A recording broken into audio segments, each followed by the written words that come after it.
Wedding purchase നടത്തുന്നവരിൽ നിന്നും നറുക്കെടുപ്പിലൂടെ ഭാഗ്യശാലികൾക്ക് മുഴുവൻ തുകയും തിരികെ നൽകുന്നു. ഈ ഷോപ്പിംഗ് മഹോത്സവത്തിലേക്ക് ഏവർക്കും സ്വാഗതം. Emmanuel silks, M space shopping centre, മേലെ പട്ടാമ്പി. വിളയൂർ ഗവൺമെന്റ് ഹൈസ്കൂളിന്റെ 115ാമത് വാർഷികവും സർവീസിൽ നിന്നും വിരമിക്കുന്ന അധ്യാപകർക്കുള്ള യാത്രയയപ്പും സംഘടിപ്പിച്ചു. സഹകരണ തുറമുഖം വകുപ്പ് മന്ത്രി VN വാസവൻ ഉദ്ഘാടനം നിർവഹിച്ചു. പരിവർത്തനത്തിന്റെ കാലഘട്ടത്തിലാണ് പൊതുവിദ്യാഭ്യാസ രംഗമെന്ന് സഹകരണ തുറമുഖം വകുപ്പ് മന്ത്രി VN വാസവൻ പറഞ്ഞു. പൊതുവിദ്യാഭ്യാസ സംരക്ഷണ യജ്ഞത്തിലൂടെ കൂടുതൽ കുട്ടികൾ പൊതുവിദ്യാലയങ്ങളിൽ എത്തുന്നത് വലിയ കാര്യമാണെന്നും മന്ത്രി കൂട്ടിച്ചേർത്തു.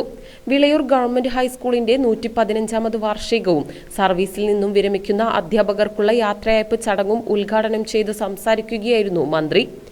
പരിവർത്തനത്തിന്റെ പാഞ്ചജന്യം മുഴക്കുന്ന ഒരു കാലഘട്ടമാണ് വിദ്യാഭ്യാസ മേഖല. എല്ലാവർക്കും അറിയാം, പൊതുവിദ്യാഭ്യാസ സംരക്ഷണ യജ്ഞം ഏതാണ്ട് 10 ലക്ഷത്തോളം കുട്ടികളാണ് അൺഎയ്ഡഡ് മേഖലയിൽ നിന്ന് ഗവൺമെന്റ് സ്കൂളിലേക്കും എയ്ഡഡ് മേഖലയിലേക്കും വന്നിട്ടുള്ളത്.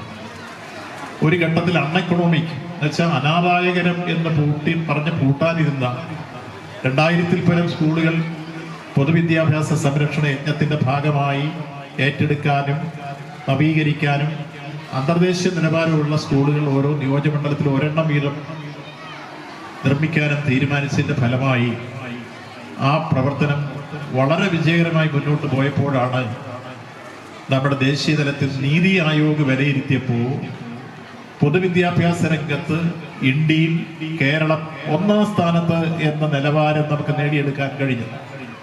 10 ലക്ഷത്തിൽ പരം കുട്ടികൾ ഇപ്പോൾ അൺഎയ്ഡഡ് മേഖലയിൽ നിന്ന് വന്നു എന്ന് പറയുമ്പോൾ ചെറിയ കാര്യമല്ല.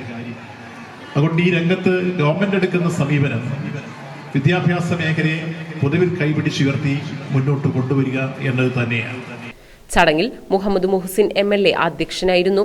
പട്ടാമ്പി ബ്ലോക്ക് പഞ്ചായത്ത് പ്രസിഡന്റ് ഗീത മണികണ്ഠൻ, വിളയൂർ ഗ്രാമപഞ്ചായത്ത് പ്രസിഡന്റ് MK ബേബി ഗിരിജ, സംസ്ഥാന പിന്നോക്ക വിഭാഗം കമ്മീഷൻ അംഗം സുബൈദ ഇസഹാഖ്, മുൻ MLA CP Muhammad, T Gopalakrishnan, ഗ്രാമപഞ്ചായത്ത് വൈസ് പ്രസിഡന്റ് KP നൌഫൽ, മറ്റു ഗ്രാമപഞ്ചായത്ത് അംഗങ്ങൾ, രാഷ്ട്രീയ പാർട്ടി പ്രതിനിധികൾ, അധ്യാപകർ തുടങ്ങിയവരും പങ്കെടുത്ത് സംസാരിച്ചു. തുടർന്ന് കുട്ടികളുടെ വിവിധ കലാപരിപാടികളും അരങ്ങേറി.